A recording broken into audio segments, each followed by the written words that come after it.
Hey, it's Dennis here. Welcome back to the shop. I made a video about choosing the knives the other day, and I thought I'd talk to you about these little blade protectors or little sheaths that are in there.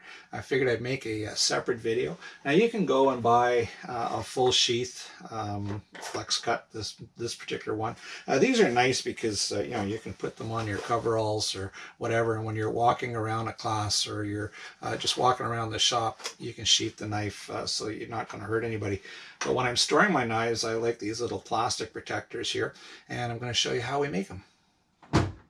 All right, so let's take a look at what we need to make a sheath. First of all, we need some of this plastic tubing. This is clear plastic tubing. It's a little bit flexible. I find using a hair dryer, because it's been rolled up, using a hair dryer will straighten it out and make it a little bit smoother. You can get this stuff in different diameters. Hardware stores, automotive stores, plumbing stores, probably even the big box stores, you can find this stuff.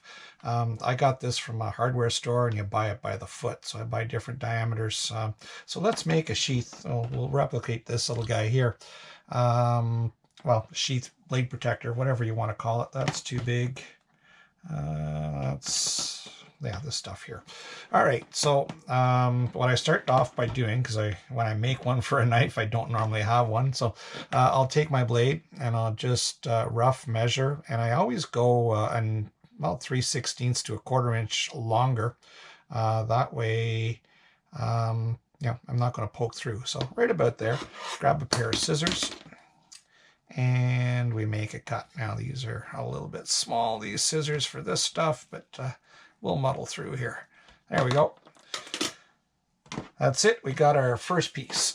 Next thing we need to do is we need to have a little plastic in there. I've got a little insert in there, and that makes the knife easy to insert, and it also gives it a little bit of flexibility so it holds the knife. Okay, so what we need to make those, I use these little plastic dividers. When you buy these cases for anything at all, you always get like, well, you get the full number of dividers, and I've never used all of them, so I've got a bunch of these kicking around. So take that, measure this out, and I'm just rough measuring here. If you make it too small, well, you cut a second one. If you make it too big, well, you just cut it back.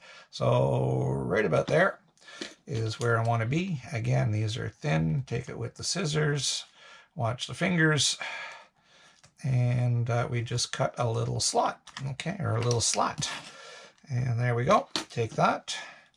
And yeah, I way overdid that one, so I will cut it again. Measure once, cut, or measure twice, cut once, but I didn't quite listen to that piece of advice today.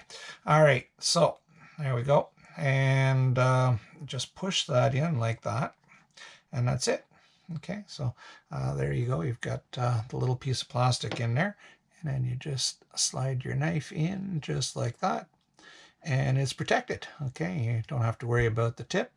You can walk around your shop or your class or wherever you are, and you don't have to worry about it.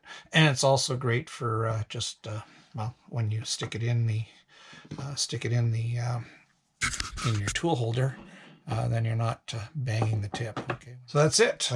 This stuff here I think is around 35 cents a foot, so you can make an awful lot of those. These, well, you get them with the boxes, so we're going to say that they're a free extra. Well, there you go, a little DIY project for protecting your blades and your fingers. I hope you enjoyed the video. If you did, please give me a thumbs up. If you didn't like the video, give me a thumbs down, but let me know what you didn't like about it so I can make it better for the next time. Don't forget to hit that subscribe button, and we'll catch you on the next one.